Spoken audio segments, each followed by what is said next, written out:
The purpose of continuing what we are doing is to increase the Sheba global impact around the world. Through our medical services in remote areas, it's very, very important for the State of Israel, but also for the Jewish people.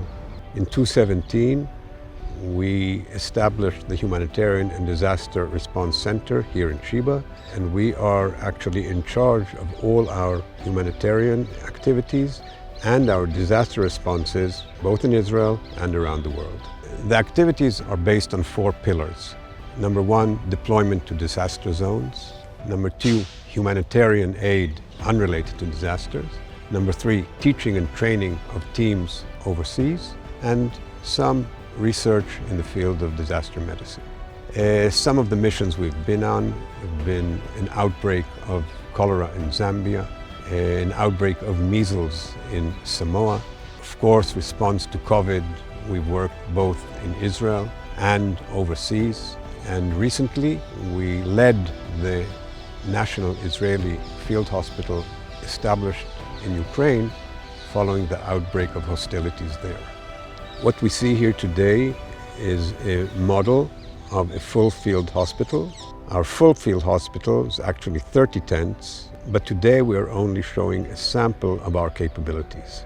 We are, to my knowledge, the only center which can deploy a field hospital which is based in a hospital the size of Sheba.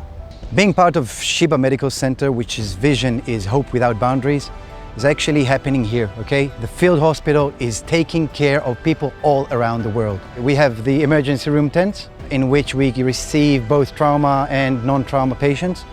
We have the ward, male, female and pediatrics. We have the operation room in which we can do 7 large operations and about 15 small minor operations. And we have the logistics part, which includes the toilets, the showers, the generators. We are going on missions all around the world. Anywhere you can put a needle on the map, we've been there and we've done some good.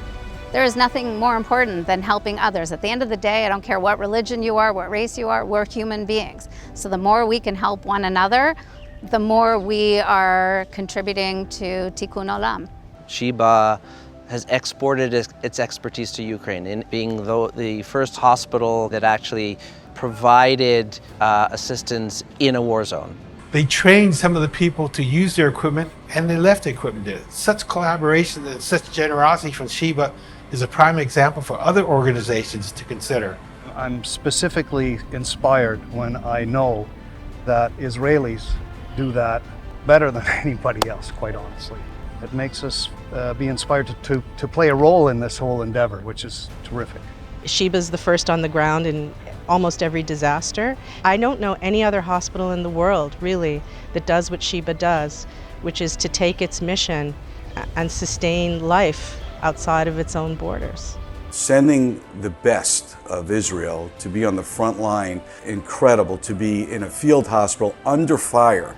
You can't even count what that means in terms of people's perceptions of Israel now in the outside world. I interview applicants for one of the medical schools in Florida, and one of the applicants that I interviewed this year was born in Haiti. He was a child during the earthquake. He saw the doctors coming from Sheba, and he told me during the interview, that's why I want to go to medical school. The ripple effects go everywhere, and Sheba's very important for that. All our expenses are covered by donations. Purchasing of equipment, training, flying many tons of equipment, establishing a logistic base, feeding the people, all these things are very costly, in millions of dollars, and we will not be able to do it without support. Once you've been to these places, you learn you can do so much for people who sometimes think the whole world has forgotten them. And this is a very, very rewarding experience.